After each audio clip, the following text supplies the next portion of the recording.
Good morning, friends. It's Dr. Jackson with your spoonful of PBJ, your Monday morning motivation so that we can all get started and conquer this week.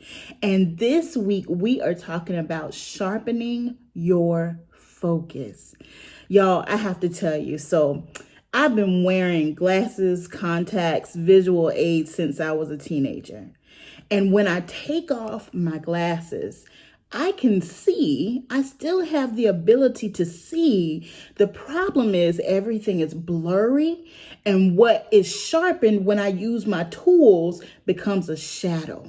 So it's much more difficult for me to move about in the world. It's much more difficult for me to get to my destination or get to my goal. Forget driving without these things. Forget even, honey, I'm not even going to walk too far without them because I want to be able to see not just my destination, but my path.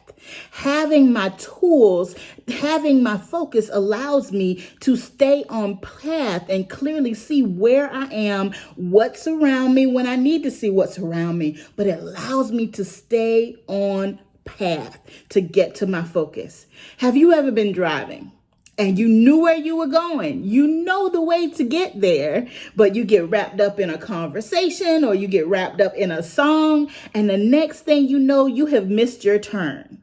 So what has happened is that distraction has come in and it has lengthened your trip to a destination you're already familiar with. You know how to get there in your heart, even if you've never been there before. And if you don't know how to get there, then there are GPS aids on the road and internally. There are aids to help us get to where we need to be. But if we don't keep our focus, even with the tool, even with the help, we find ourselves extending our journey unnecessarily because we've allowed our focus and our attention to be taken away.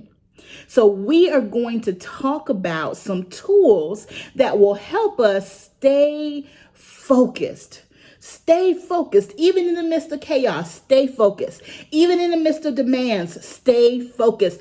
Even in the midst of all of your responsibilities, stay focused. The goal doesn't have to change.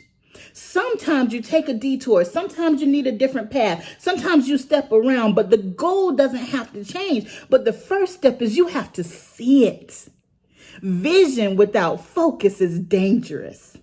I don't drive without my glasses. I told you I don't walk without my glasses. Vision without focus is dangerous. So I got some tools for you today. Let's talk about some tools that you can use to keep your focus in check. So first of all, we're talking visual aids, right? You need some visual aids. Write it down. What is the vision? What is the destination? Remember, vision is where we're going. Vision is not what I am, who I am, what I'm doing today. Vision is about where I'm headed. What is the vision? Where are you headed? What is the definition or destination? What does it look like when you made it? What does success look like? How do you know that you made it to that point?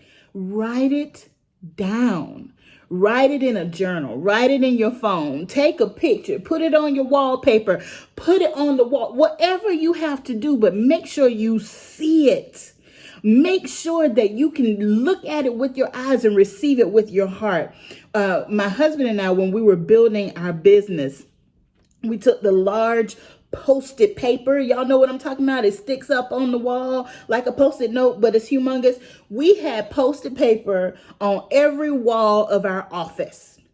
And on that Post-it paper, we wrote missions, and then we crossed things out, and we had edited things as we had conversations or as it came forward in our heart, and we wrote down services, and we had an office full of Post-it paper.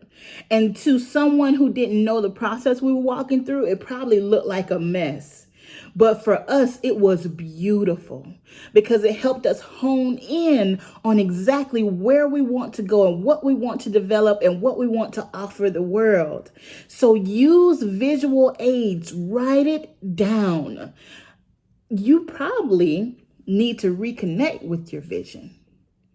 When was the last time you even thought about it? When was the last time you even had a conversation about it? Who have you told? That's your tool number 2. Tell somebody that you trust.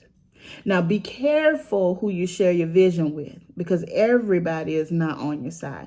And y'all know me, I love everybody. So this is not a downer message, but it's just truth and wisdom. Everybody can't handle your vision. Everybody has not seen what you've seen, and it may not make sense to them. So be very careful who you share with. But if there is someone in your life that you can trust with the vision of your heart, one, just saying it out loud causes you to make a commitment to it. It's one thing for it just to roll around in your mind, just roll around, meditate on it. It's another thing when you get to the point where you can say it out loud. This is what I want to be. This is what I want to do. This is what I want to accomplish. So you saying it out loud is making the commitment. But also when you have the right accountability, now the right person, when you have the right accountability, that's someone else that can join you in that mission and remind you of that vision when you get distracted. So number one, you need to write it down. You need to see it. Whatever way you want to write it down, you need to write it down. Number two, you need to say it to somebody. You need to say it out loud. You need to say it out loud. You need to confess it, profess it, proclaim it. You need to own it. Say it out loud. What is the vision? What are you headed towards? What is that destination? What does right look like? What does it look like when you've accomplished that thing? So say it out loud. Make sure that you hone it and it's clear. So when you first start talking vision, it might sound like a jumbled mess, but the more you talk about it, the more you study it, the more you think about it, the more you write it and scratch things out, you can get sharper and sharper and sharper. And the sharper your focus, the more easy your path, sometimes the quicker you can get there, the less opportunity you have open for distraction. So make sure you continue to sharpen and sharpen and sharpen that focus. So your tools, one, make it visible, write it down somewhere, draw it, write about it, sign your name on it, put it somewhere where you're going to see it. Make sure it's visual. Number two, say it out loud to somebody that you trust and who is going to hold you accountable. Now, let me give you this little bonus just for free. If you are a leader in an organization, in a church, in a company, in a school, make sure that when you hire, you're hiring for the vision. You're hiring people who fit where you're trying to go. And not only you hire for the vision, but you evaluate according to the vision and the values. And then also you communicate it so much that it is a common language. And you as the leader, you're not the only one that is speaking that language, but everyone that is connected with you and working with you can also speak that language because it is so ingrained in the culture of the organization. So are you the only one in your organization who can speak about the vision? Let's just take it home. Take it to your house. Can anybody else in your home articulate the vision for your family? Anybody? Does anybody else know? Can anyone else in your church clearly articulate the vision for your ministry? Can anyone else in your company or organization clearly articulate the vision for your organization? Our first responsibility as leaders is to cast vision. And then you got to recruit people to join you. And then you got to empower them to lead and do the work. But you got to cast it first. We don't know where we're going if the leader doesn't tell us what's in their hearts.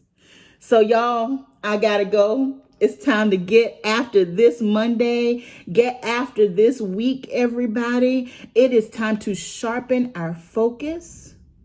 Remind ourselves of what the vision is. Make it clear. Edit as you need to. Write it down. Proclaim it. Tell somebody about it who you can trust.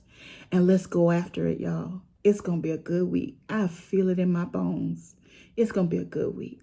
I love you. My prayers are always for you.